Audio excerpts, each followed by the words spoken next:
it's so easy for people to love you and smile with you when you know, in the sun, when the sun is shining, but who's gonna stand with you in the rain?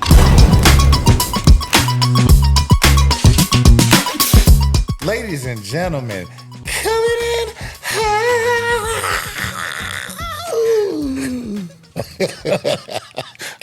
I'm coming in sizzling. Spicy rough skin. Coming in hot.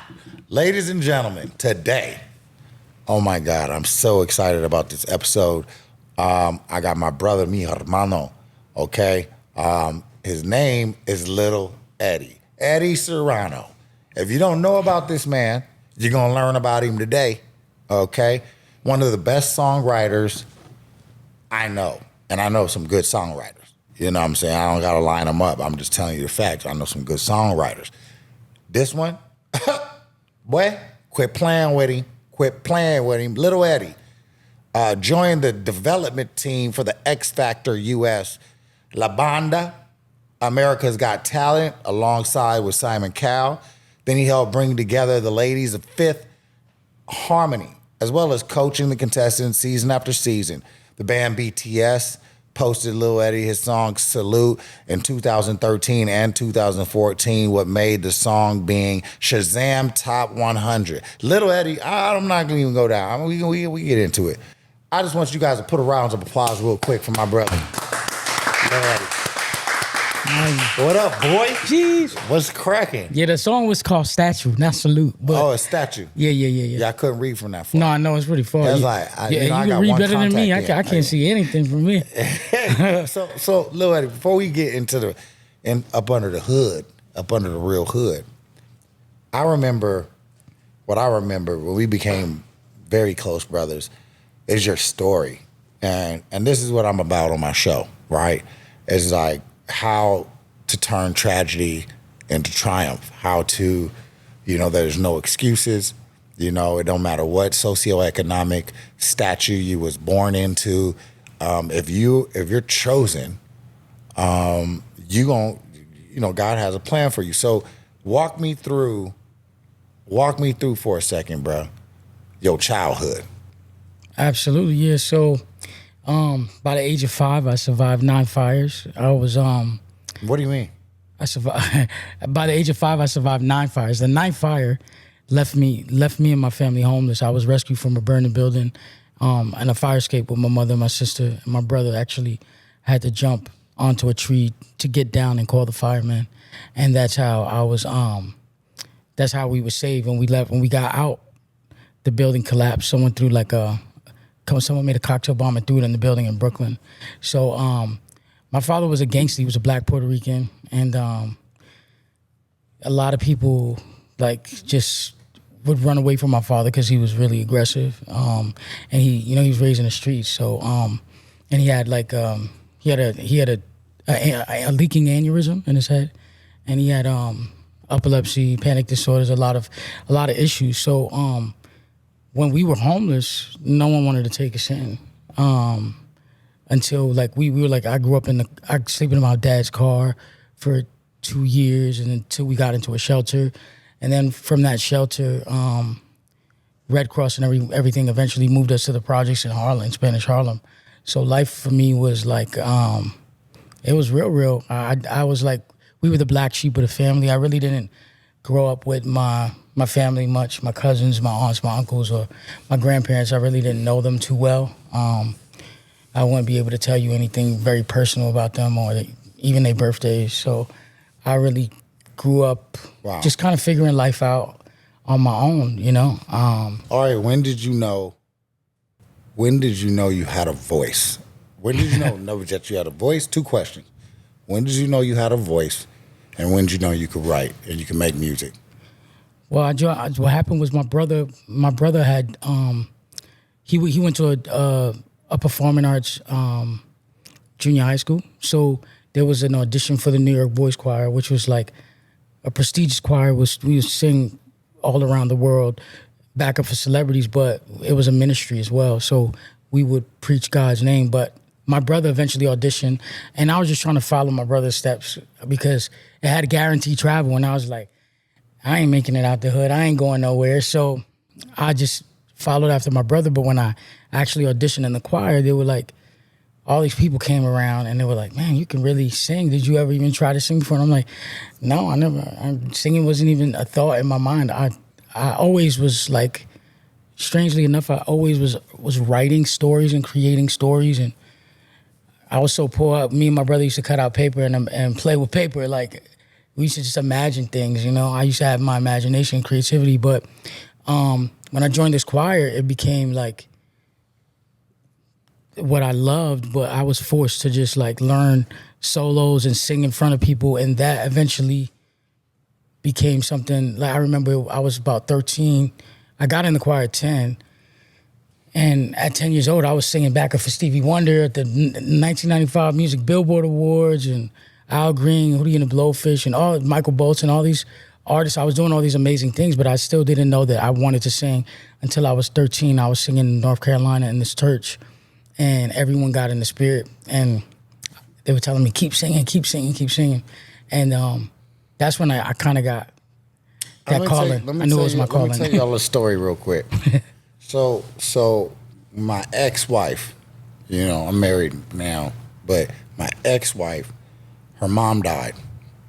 And this is my boy. This is my boy. I said, I had to produce a funeral. Like, so imagine that. You got to produce a funeral. Like, I wanted to make it spectacular, you know. And I asked Lil Eddie. I called all my boys, Tony Royster Jr., shout out, you know, all the best musicians. And I called Eddie. I said, can you come sing? And he sang, what was the record? The Luther Vandross Dance with record. Yeah, Dance with My Father. But you said Dance with My Mother again, okay? Man, this man got up there and sang that song. It was in a dry eye in the house. Everybody was done. And so that's when I knew there was anointing. See, it's different from being a good singer and having an anointing. When your voice can affect the emotions and the spirit within, or drudge up the spirit, you know, it was amazing. And so as we were, you know, moving through time, you know, my brother was dating JoJo. My brother Chris was with JoJo. You were working on JoJo's album. Yeah. We was in there laughing all night. We was going crazy. We was going crazy. We was going crazy. We was having too much fun. I've never laughed harder than I laughed. Yeah, we get if silly. You guys don't know, do you guys, anybody out here that knows Lorianne Gibson? That's Diddy's girl. Lorianne Gibson, choreographer. She was my choreographer. Yeah. But what did she used to say? Like, fire-breathing dragons, you're not doing it right. Just the craziest stuff in the world. The worst, craziest things out of her mouth. If you know Lorianne, you'll love her. You're going to love Lorianne. She's the most memorable person. Dance for the demons. Yeah, dance for the demons. She just says the craziest. If you're not dead, you're not doing it right. Yeah, that's Lorianne. Yeah, that's Lorianne. So, but from there, bro, you didn't stop. You wrote for Cassie. You wrote for JoJo. You wrote for Cat DeLuna. You wrote for Bruno. And by the way, this Bruno thing is, I felt like always in my heart, Bruno took your whole.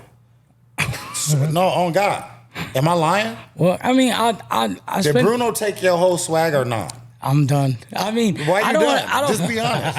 Just tell the truth, bro. I don't want to say. I think we definitely, you know, we favor each other in so many ways.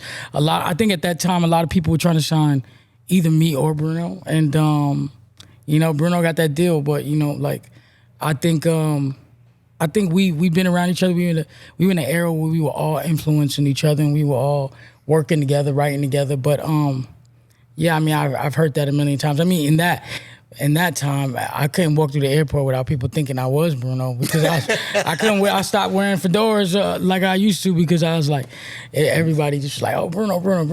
All right. So as we move through, like, look at some of Lie to Me is one of my favorite records. Layla Hathaway, one of the most amazing voices on earth. You know, you talk about Jessie J, Keke Palmer. I mean, dude, Lil Eddie, you know. But then you worked with Uncle Charlie. Yeah. So what was that like working with Uncle Charlie? It was crazy. I got like Charlie Wilson, folks, talking about the Gap Man. Yeah, Uncle Charlie. I got a call really late, like, yo, come try to write this song for Charlie Wilson. And I was like, when I came to LA, I didn't even know how to drive. I'm a New York boy, so I didn't even I never even cared to drive in my head. I was always like hustling, taking a train, taking a bus, whatever. So I got this call like, yo, come try to attempt to write this Charlie Wilson record. So I went to the studio. I was actually with my brother, and I was like, come on, let's go do this. And I already did like 3-4 sessions that day, and it was super late. And I wrote this song, and then I got a call the day after, and was like, yo, Charlie wants to cut it. Then became his first single, Life of the Party, and it became a #1 hit for Charlie Wilson. That's crazy. And then after that, yeah, glory to God, man, glory to God. But after that, it was like he just wanted to keep hearing more of my records. So I probably written the most Charlie Wilson records for Charlie in the last 7 years or 8. Yeah. So he dips on me, right? This is my boy, and he's like, Columbus, I'm going to UK. I'm like, for what? He just dipped. I was like, bruh, what you doing? So what'd you do in the UK? I'll give you the backstory. So what happened was there was a show called X Factor in the UK. And it was Simon Cowell's show. And we didn't know Simon Cowell in America for X Factor. We knew him for American Idol. But he had this big show called X Factor in the UK. And then I got a call from an A&R that was like, yo, Simon Cowell wants to do X Factor in America. So he's looking for vocal coaches, but he really wants producers, vocal producers, and songwriters. So you can make the artist sound like records on stage. Produce it in the right way. Not them just go up there and wing it and start singing whatever. So I was like, I'm in. And he was like, okay, we want you to do this audition with Fox. So he was like, you could either do it on, like a live stream, or you could just go to the office. I was like, I'm over there. I'm in there like swimwear. I ran over to the office. The interview was like 5-10 minutes. And they were like, okay, thank you, we'll call you. And I was like, man, I messed this up. But then I got the call that said, Simon really loves you. He wants you to be on the show. So while I was on the show, I met Simon. I made sure to be seen. And then we put Fifth Harmony together. Then the next year, I had this kid. So you put Fifth Harmony together with Simon? Yeah, in the room with Simon and L.A. Reid, picking the girls. We were, I was explaining to them why it was important that half the girls were Latina, because I was like, this Latin phase is going to come back around. And it's good if we can get them to sing, be bilingual girls. And then after that, but Fifth Harmony didn't even win the show, so they basically got L.A. Reid picked them up and ended up signing them.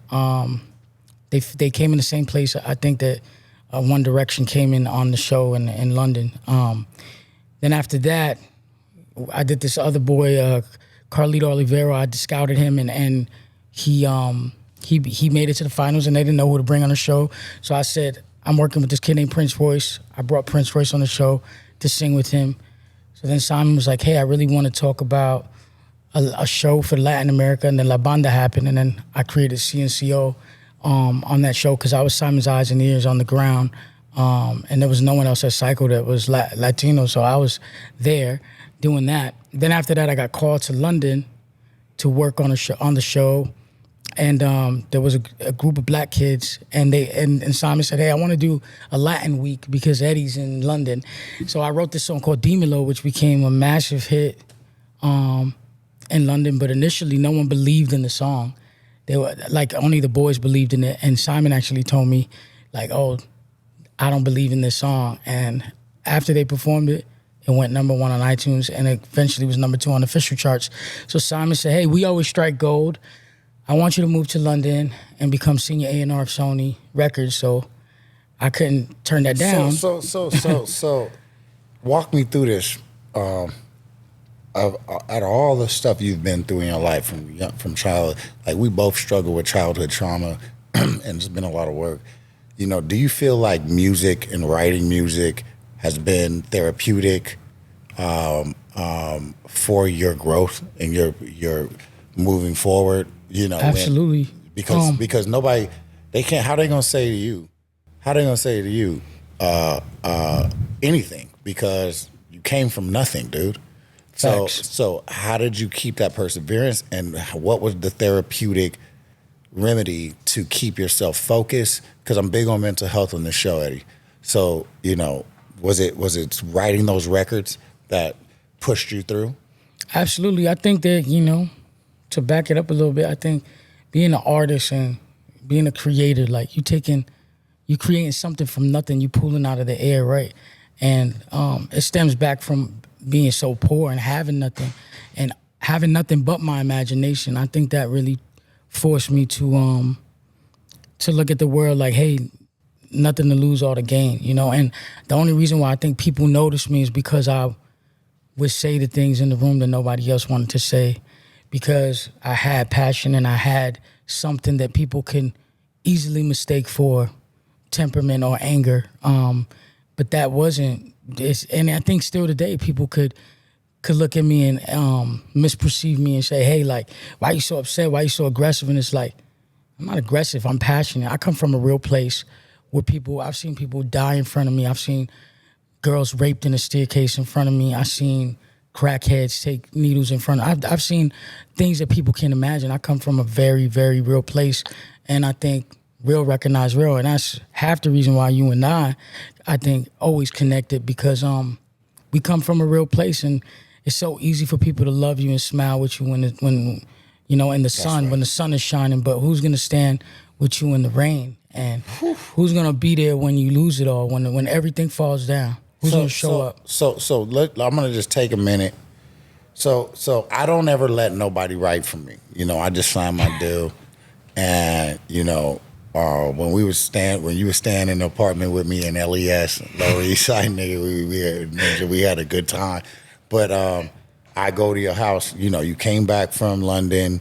You know, you got our boy Raph with you, and you said, let's do this record. I was like, all right.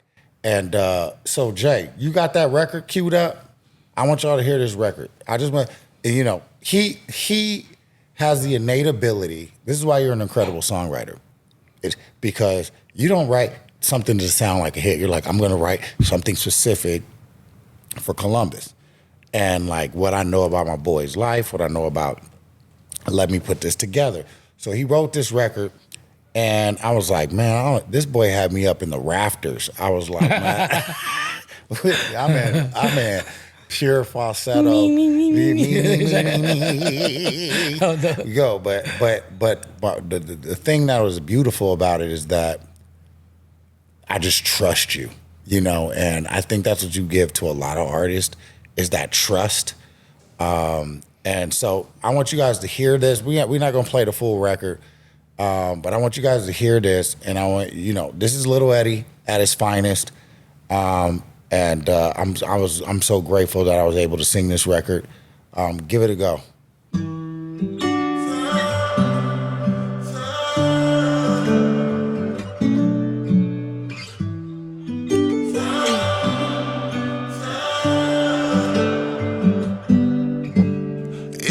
All alone 4 in the morning, yeah. You got me stressed, smoking cigarettes. Baby girl, keep on calling, I keep ignoring you. I see the text, leaving the morning. So ready to move on, dead it for the better hours. Don't you forget it. No, I'm hurt, baby, but you're hard-headed. And all these questions come to mind.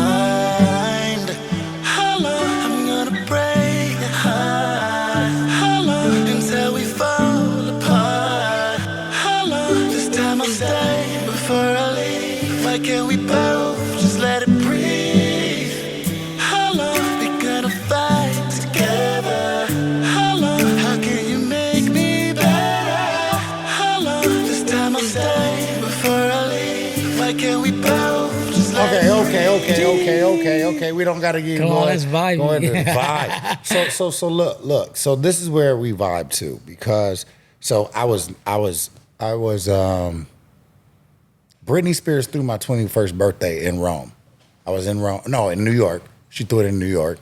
And then we went to Rome like 3 days later. And I'm about to be 42, folks. 42 on Thursday, folks. So I was 21, and this woman's career was put into my hands. You know what I mean? You got Larry Rudolph and the label. It was it was pressure. So how did you work around saying, or get the respect level for people to say, give him to Lil Eddie, he's going to get them right on stage, he's going to get them right in the booth, he's going to get them right on vocally, he's going to get them right as artists. You know, you're literally an artist curator. So how, and an artist yourself. So where's that balance? Like, how do you do that? I think it all is a part of like my calling and what I always wanted to do. Like I always looked at my gift like it's just the way, you know, singing behind the mic is just the way it's just scratching the surface to what I really want to do, which is like I want to see kids like me that come from nothing, adversity, Spanglish kids, make it in the real world with fair deals and not be manipulated or not be taken advantage of. I think when it comes to people trusting me, it's a taste thing, and a lot of people don't trust me initially. But then I kind of proved myself, like that incident with, you know, where the song Demon Lil, I was told by the whole label and Simon Cowell, everybody told me they were unsure about the song, and when the kids performed it, it went number one. You know what's crazy though? So like, I don't know, man. I don't know if I have some Latin DNA in my blood. I'm just like Bobby. Yeah, Bobby.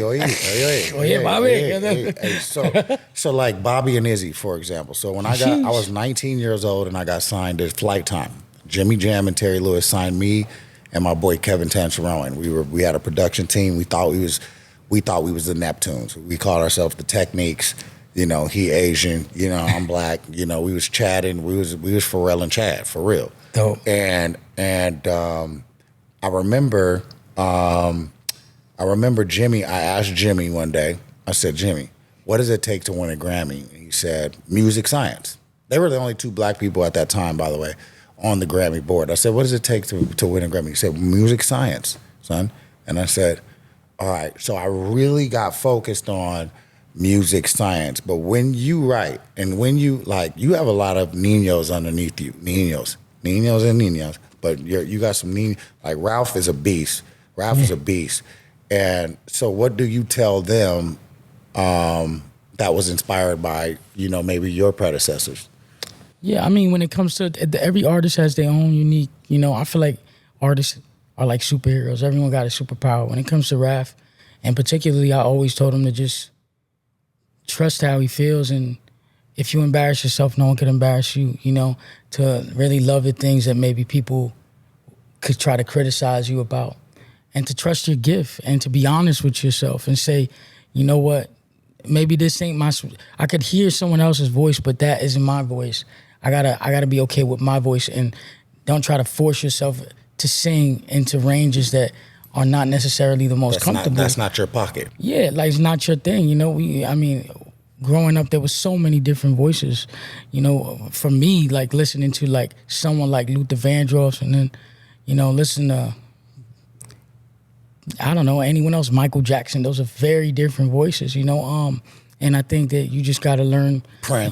Prince, you know, there's room for everybody. There's no such thing as scarcity. I think you got to find yourself and you got to be honest with yourself.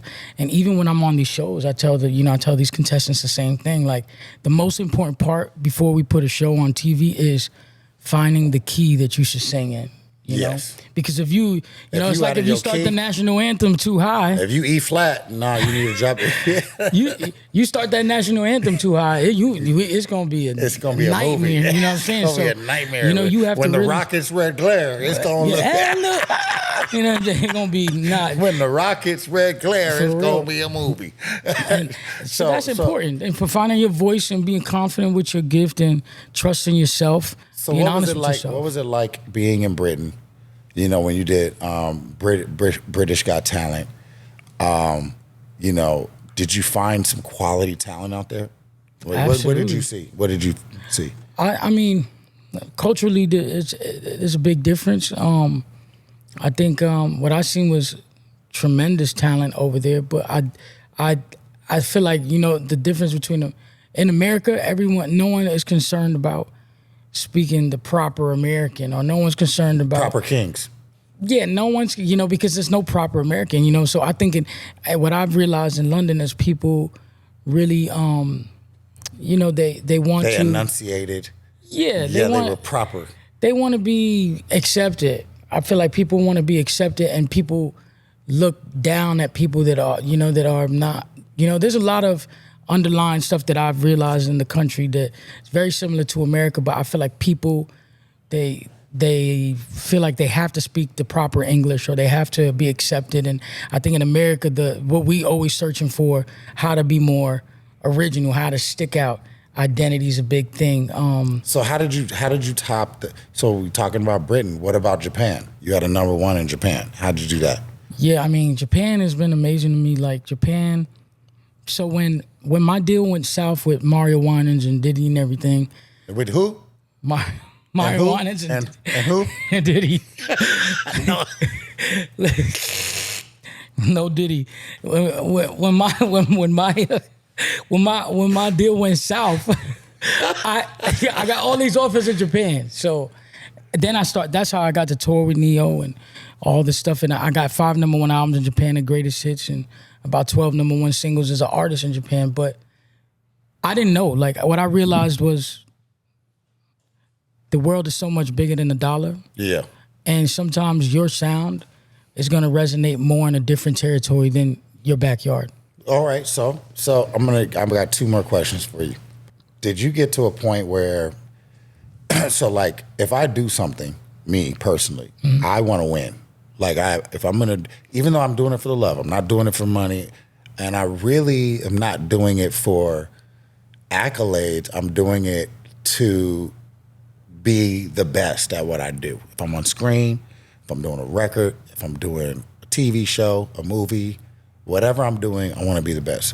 Now, in my heart, if anybody, ladies and gentlemen, anybody, any artist, and I'm going to hear from Lil Eddie on this, but any artist, any actor, if they say they not thinking about trophies when they do something, they lying. Because, if you play football, you trying to win the championship. If you play baseball, you trying to win the championship. If you play basketball, you trying to get to the playoffs. You trying to win a championship. Period. Point blank. And like Kobe said, I don't care if you get to the first round. Job's not finished. You got to go get it all the way through. So with you, do you ever have that kind of that competitive nature in your heart? Absolutely. I mean, completely. Like I want to be known as one of the greatest, and I've always said that years when I first started. Like, why do anything if you don't want to be the greatest you can be at it? And that happens on the shows when I used to work with these kids. They like, well, I didn't really come to win. I came to get TV time. I'm like, nah, cut the BS.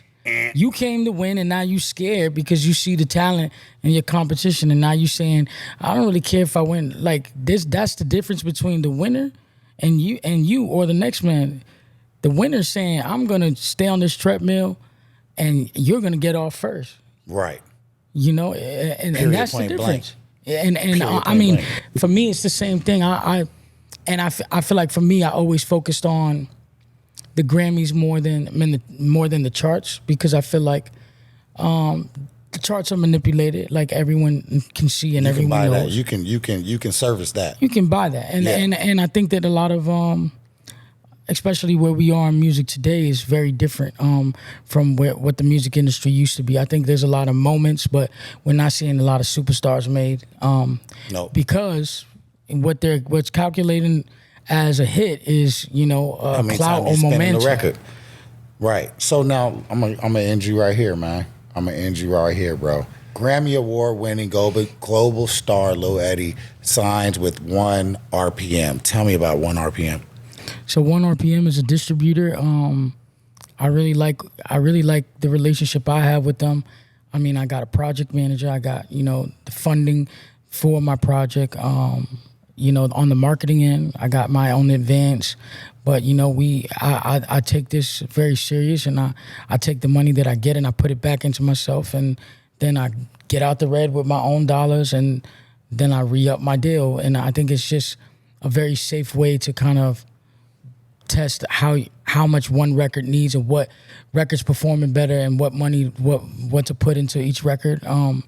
Like, so what would you tell young artists? You know, everybody's an artist, right? Mm-hmm. I mean, I'm not hating on nobody. Like, you know, everybody, you know, can have a little setup in their garage, set up in their room.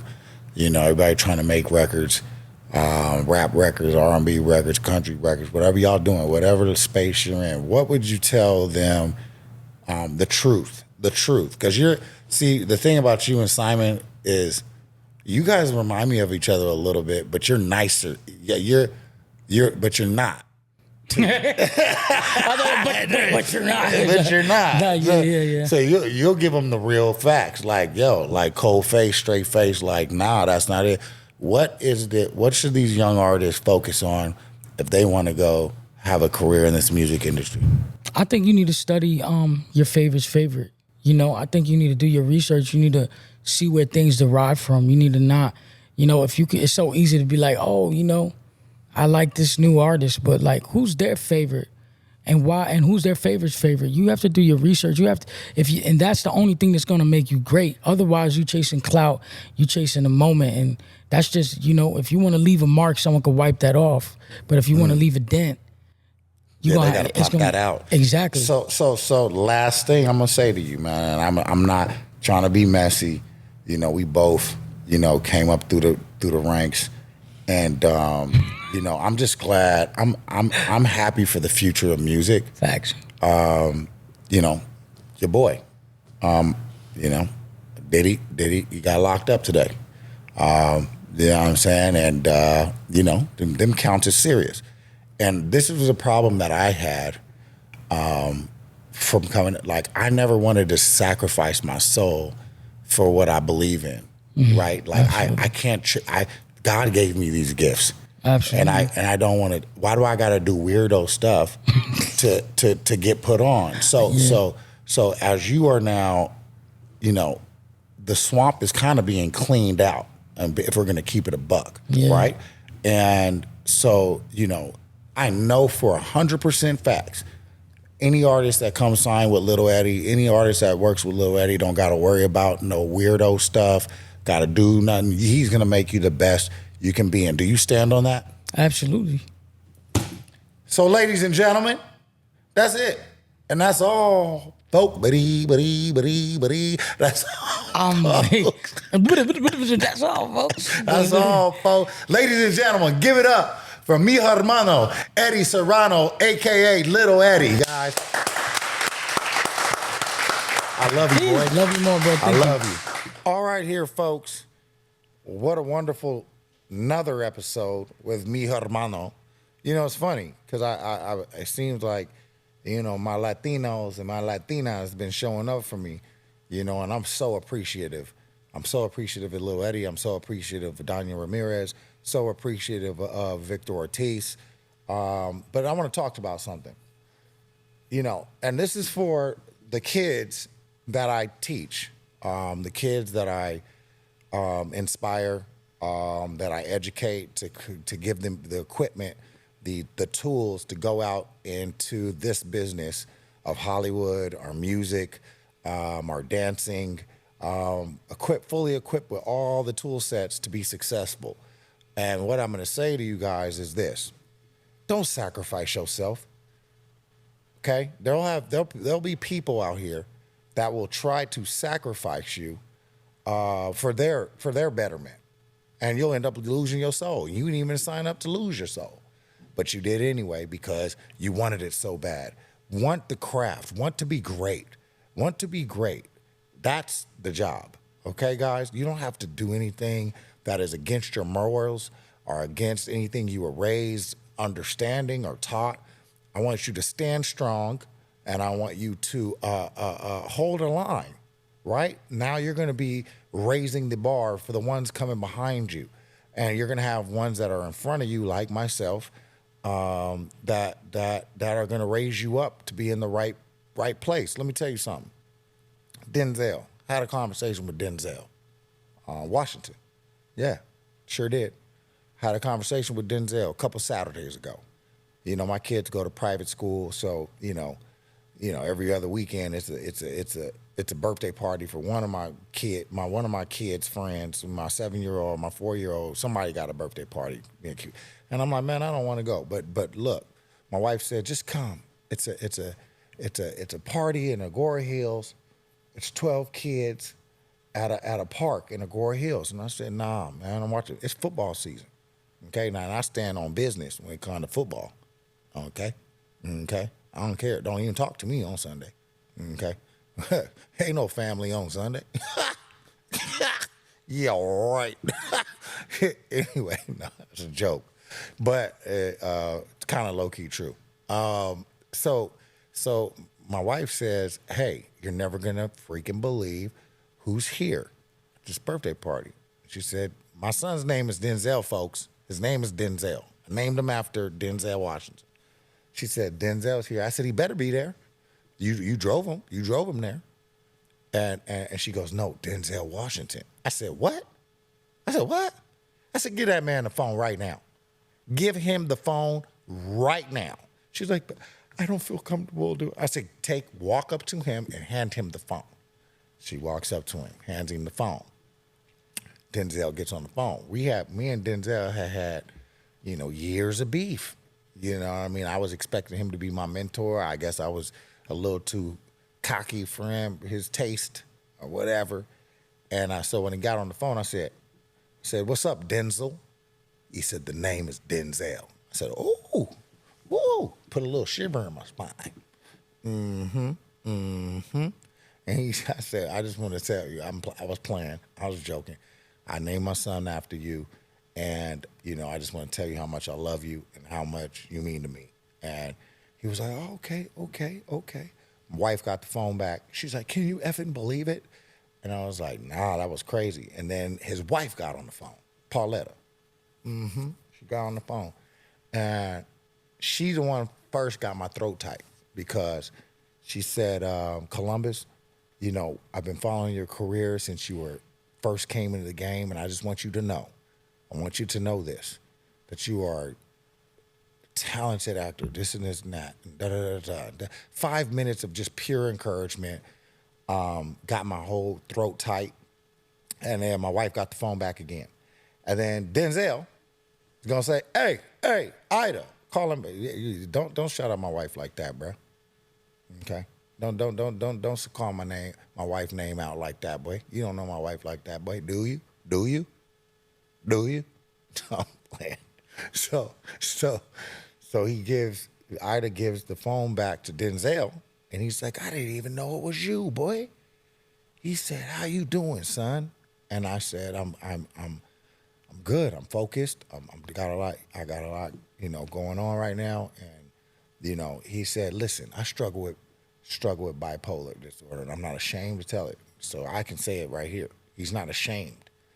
And he said, "I know you struggle with the same thing." I said, "Hold on, sir. No, I do not." I said, "I struggle with generalized anxiety and chronic PTSD. That's my diagnosis. Best doctors in the world. They gave me I wanted to figure out what was wrong with me." And he said, "Oh." He said, "So all these years," "I've been misdiagnosing you." And I said, "What?" I said, "So you've been remote diagnosing me? Are you a psychologist? Professor Washington? Dr. Washington? Come on, bruh." And we laughed. And then we had our rest of our conversation, but it was a beautiful conversation. And I just want to say here, they gave me my marching orders, so I'm going to give you yours. Guys, hold on to your integrity. Hold on to your honor. Hold on to your God gave you a gift. Use that gift to the best. The Bible talks about your gift will make way for you. It'll make way. Me being a little black boy from Kansas City, Missouri, no way, Jose. The script wasn't written this way. But God, who is able. So I want you to encourage you guys, you know what I'm saying, and realize, focus on the call. Many are called, but few are chosen. If you're chosen, you better use that gift and come on in high.